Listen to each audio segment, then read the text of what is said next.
Nah, ini kita masukin garam. Seperti ini. Lalu Anda masukin lagi madu. Sepertinya sederhana yang saya kerjakan. Tapi ini kalau Anda rutin mulai kerjakan, madu sampai dibikin manis gini ya.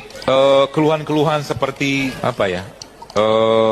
Pusing, batuk pilek yang macam-macam itu bisa hilang dengan minum kayak begini. Isinya apa? Tadi kan jeruk nipis, garam sama madu, udah gitu doang. Dan ini kalau ibu-ibu rutinkan minum kayak begini, yang tadi ususnya tadi yang begini itu dia kerekat lagi. Sesimpel itu ngobatinnya coba.